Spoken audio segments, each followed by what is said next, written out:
So hello, everyone. I am with Coach Mike Secord. Hello, Coach Mike. How are you? Good. How are we doing, Jennifer? Good. I'm excited for today's topic. It's like one of my favorites, and that is leverage.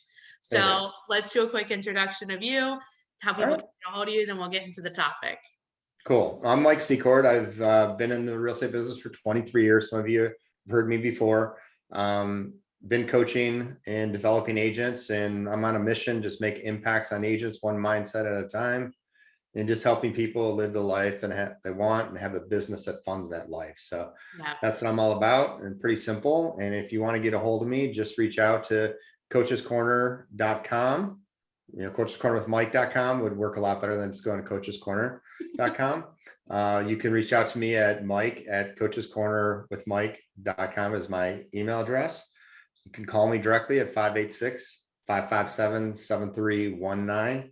And if there's anything you need for me to help you, just reach out to me. I'm always looking to talk to agents and make impacts on them. So Yeah, reach out that's to me and I'll awesome. definitely do that for you. We found each other through your Facebook group.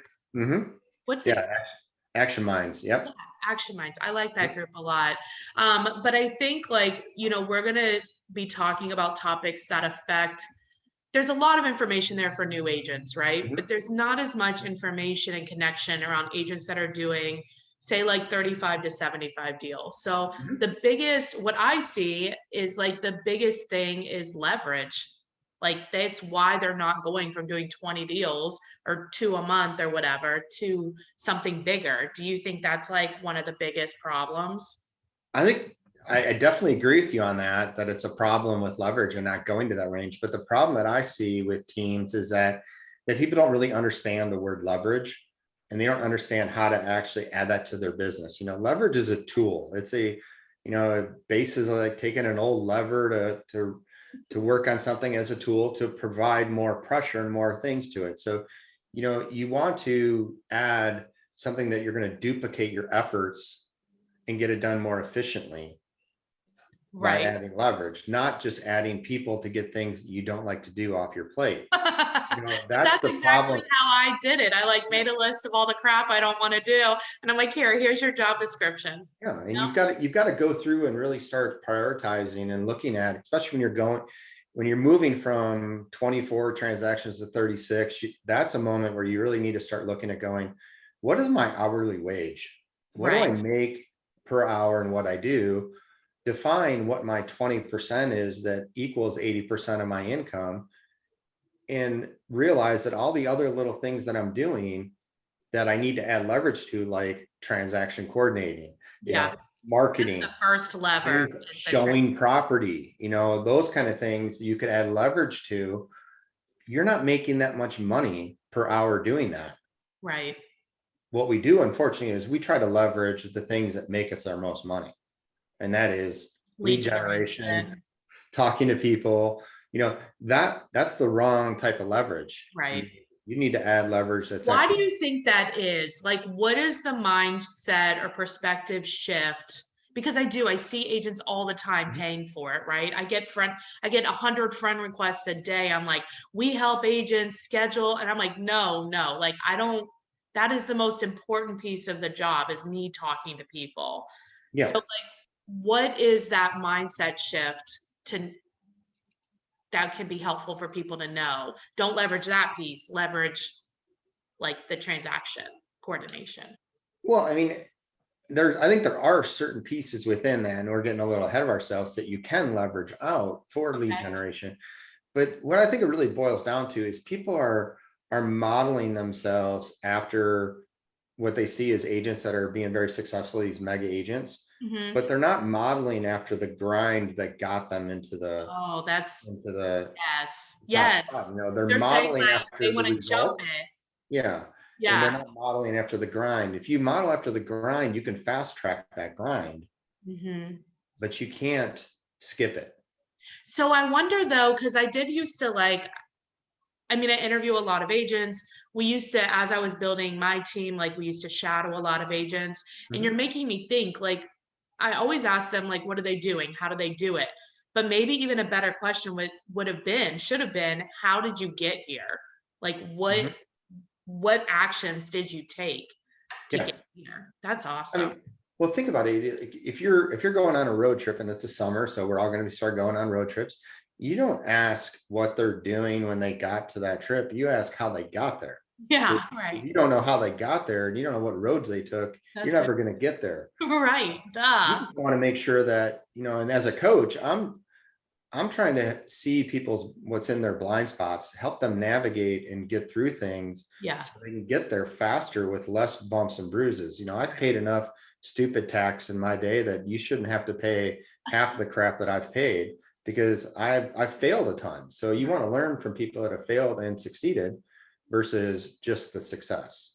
So, you Yeah. know, and I I think it just really comes down to for teams is you've got to really want to be a leader, yeah. and that's what I see that's why so many teams fail is the failure of leadership.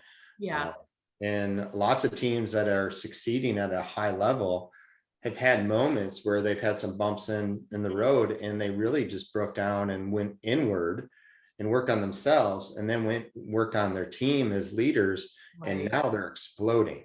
Yes. I mean, That's that's like a huge thing. The other, I mean, going back to leverage, even before all that, right? Even before you have a team, one of Mhm. the biggest hurdles that I hear people talk about is, well, nobody can do it, like coordinate the transaction as good as me, or my clients, nobody can show the property. My clients only want me, or like whatever. So, Mhm. like, how do we get around that mindset? Because we know that we have to leverage out that piece. So, like you said, we can focus more on the 20%, which is generating leads, lead follow up, writing contracts, negotiating contracts, stuff like that. Mhm. Yeah, I mean, first and foremost, just suck it up, Buttercup. You're not that special. I mean, you're not.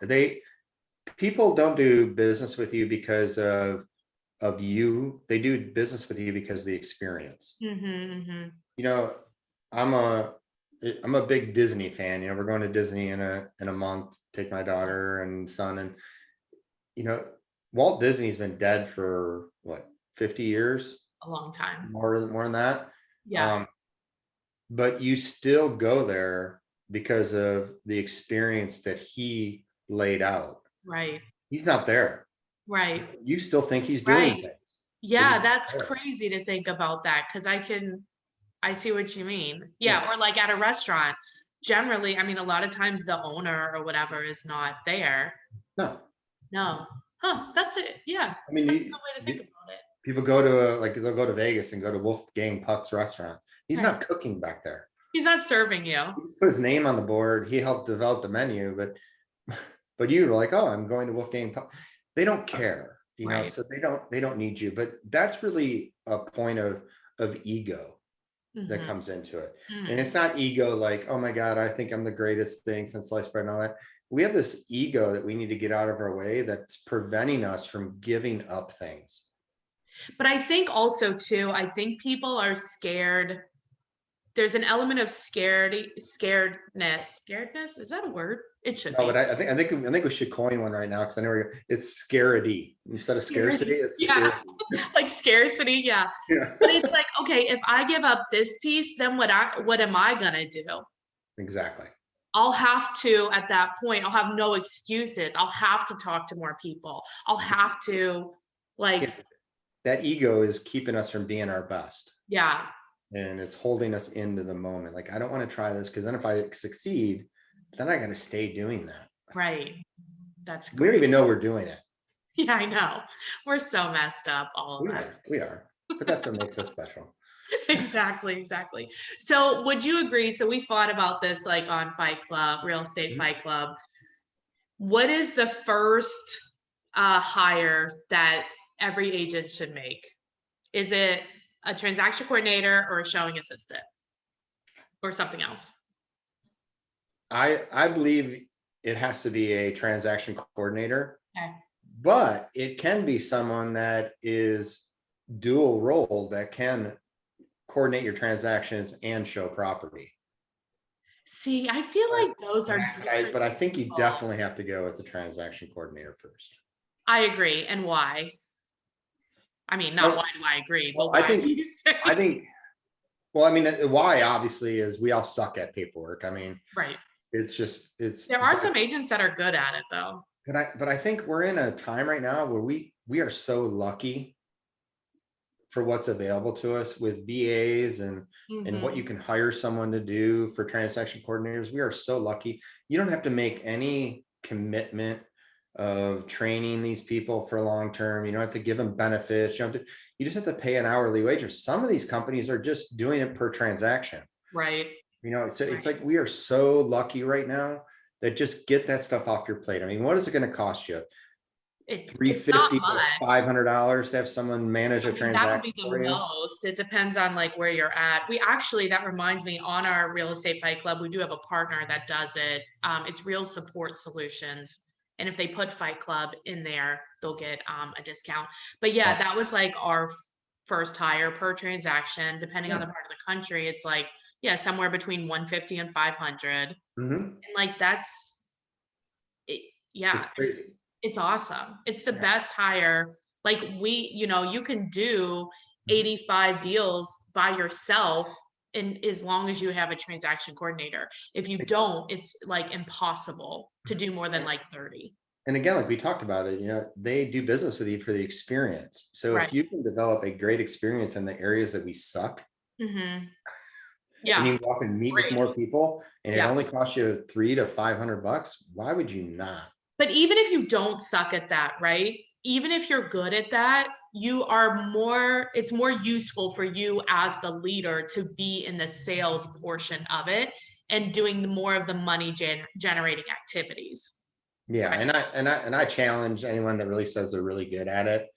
Um, if that's what you're really good at, Yeah. then there's a high likelihood that you're not a really good negotiator. You're not a very good Salesperson. Yeah. presenter, all these kind of things, because you just don't have that natural ability right there. You're Right. more of, I want to be working on details and things like that versus actually going out. And so you probably aren't that good. You probably have found a way to be good at it. You have a system Right. in place and you do. And again, you like it because it's comforting to you or something, but Yes. it's not the best use of your time. And when you do that 20%, you start looking through it. What is my hourly wage at what I Mhm. do? Then you start really looking at it differently. Yeah. Do you make $200 an hour or $300 an hour selling real estate? Or And you more. realize It's like that I could pay minimum. someone $6 an hour Right. to manage my transaction. I'm Right. costing myself $190 Right. doing Come this. on. Um, It's that's crazy. that's where your eyeballs open. It's like, wow, okay. Now it's not, and it's not demeaning to people that, some people are really good at that and that's what they want to do and they're real stay in that lane. But we're salespeople. We chose this for a reason, to make an unlimited amount of money and have it. In order to do that, you got to stay in your lane. Right. Exactly. Exactly. And your clients will be happier too, Mhm. because they'll know that, because think about too what you're giving up. Like if you are focusing on coordinating the transaction, you're probably not making calls to sell your listing, Mm-mm. or you're probably not looking to find your buyers a house and calling for sale by owners and circle prospecting and things like that. So like, would your clients be happy to know that you're coordinating this transaction that somebody else can do, or would they prefer you to find them a house or find a buyer for their house? Like, which do you want? You know? Yeah, and I think, if you go to the doctor's office and your doctor checks you in, takes your payment, takes your weight, does everything through the Right. process instead of a nurse, you're gonna be like, is this guy's business failing? What's going on here? You're freaking out. Like, Exactly. but in real estate, we think we've got to touch and hold everything. You You don't. don't. You got to hold it accountable. You got to inspect it and make sure that they're doing the right things and Yeah. keep it up. But you don't need to be involved in it. You need to No, be I involved in what agree. you're good at. Yeah, and that could be something good that we talk about next time maybe, is like the leadership and how to do accountability and things like that, for some tips on that. But Mhm. so let's wrap up this conversation on Great. leverage, mindset around leverage with, do you Mhm. have like a final thought? I feel like we're on the Jerry Springer show. Coach Mike. I mean, it just really comes down to when you start, we're in business to run our own business, Right. but when you're in that that range of growth and you're starting to go, you're starting off with 0 transactions and you're moving up to like this and but when you get to that range where you're going to start doing 36, Right. 75 transactions, you got to run this like a business. Yep. You can't run it like a job anymore Mm-hmm. Great. because you can't go away. I mean, your story about traveling the world and selling real estate, Yeah.